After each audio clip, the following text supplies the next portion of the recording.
د خیبر پختونخوا د ښایستونو مرکز سوات کې د کلونو راهیسې د خیر ښېګړې غیر دولتي تنظیم لاسونه د ولس ژوند کې اسانتیاګانې راوستلو لپاره کوټلي ګامونه پورته کوي. د کورونا وبا خورېدلو وروستو لاسونه تنظیم د ولس ژوند محفوظ کولو په خاطر په لویو بړو بازارونو، تجارتي مرکزونو، ګاډي اډو، ورکشاپونو او هسپتالونو مخې ته صفا اوبو ټینکۍ لګولې دي، کومې کې چې د صفا اوبو او صابونونو سهولت ورکړی شوی دی. د خلکو د دې مرض نه بچ کولو دپاره بنیادي چې کوم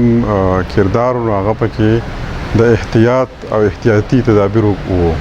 چې په هغه کې د ټول نه ضروري شي چې کوم لاس وینځل که موږ وګورو نو په بازارونو کې، مارکیټونو کې او کم جنرال بس سټینډ دي نو په هغې کې دا سهولت نه و خلکو ته چې په هغې کې لاس وینځلی وی او د دې وبا د خورېدو نه د بچ کېدو څه اقدامات شوی نو موږ دا ضروري وګڼله چې هغه ځایونه کوم ځای کې چې د خلکو ډېر میل جول کېږي او خلکو ته دا سهولت نه وي چې موږ هلته کې پاکې اوبه ورکړو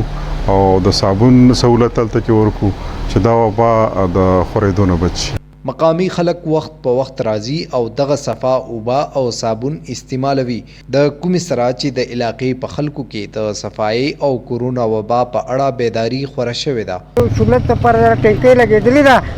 یو په دې روډ په غاړه لګېدلې، یو په جومات کې لګېدلې ده او د دې هر وخت نه اوبو نه موږ نه وو خبره، صابون نه نه وو خبره، هر روزانه صابون او اوبه راځي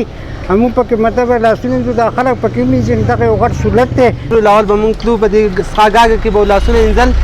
او ډېره ګندګي وه، اوس راته دا لاسونه ارګنایزیشن والا موږ ته دا ټینکۍ لګولې ده او ډېره صفا سوتره ده نو تر اوسه پورې انشاءالله موږ د کرونا نه بچ یو